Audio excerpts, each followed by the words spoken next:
Batman'dan geliyoruz. Arkadaşlarla bir tur attık surlara. Haberlerde çok çıktı olaylar, işte sur olayları, insanlar öldü. Yani o kadar şey oldu. Biz de meraktan geldik. Hem gezmek için hem tarihi yerleri görmek istedik. Biz de arkadaşlarla bir karar verdik. Geldik bugün.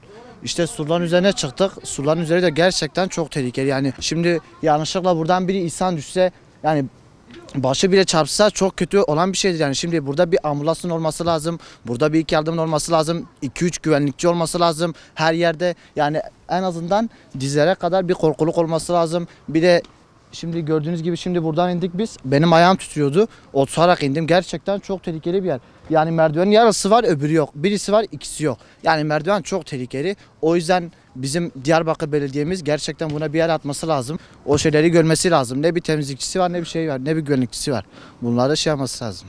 Arkadaşlar, yani akrabalarla bir gezmeye geldik daha önce, çünkü gelmemiştik. Yani ilgimizi çekiyordu tabii surlar. Geldik işte, şöyle bir gezdik. Yukarıya baktık, bayağı bir tehlikeliydi. Çünkü yağmurdan dolayı çamurlar oluşmuştu. Bir de inerken biraz zorluk çektik ya da çıkarken. Hiçbir bilgi almadık. Çünkü görevi dahi yoktu. Yani milleti gördük, halk yukarıya çıkmıştı. Dedik herhalde yasak falan değil. Biz de yukarıya çıktık. Ne yapılması lazım? Merdivenlerin lazım. Yani onarılması lazım tekrardan. Surların yukarısına korkuluk dikilmesi lazım. Ona da korkuluk lazım tabii, merdivenlerden inip çıkarken. Ya da en azından bir görevli olması lazım. Her merdivenin başında iniş çıkışlarda.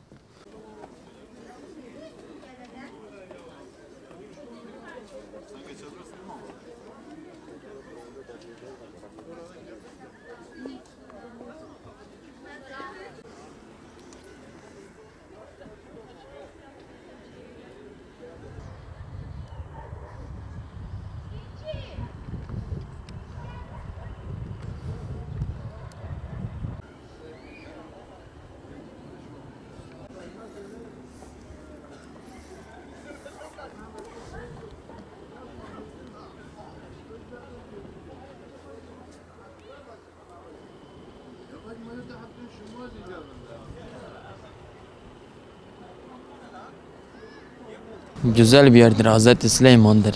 Yani herkes gelir. Yasak olmasına rağmen gördüğünüz gibi vatandaşlar surun üstüne çıkmış. Düşme ihtimalleri de var. Bu konuda ne diyeceksiniz? Bu konuda diyeceğim o ki, ya bütün hepsini yasaklamaları gerekiyor ya da yepyeniden güzel bir şekilde yapmaları gerekiyor. Ya güvenlikçi gelip burada beklemesi gerekiyor ya da ne bileyim şişler falan buraya kapatmaları gerekiyor. Biz vatandaşın düşmesini veya hayatını kaybetmesini istemiyoruz.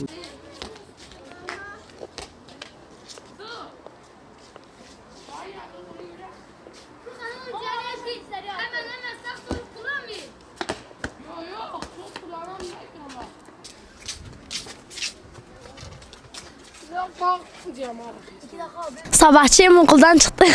Geldim buraya top oynamaya. Top oynamayı çok seviyoruz.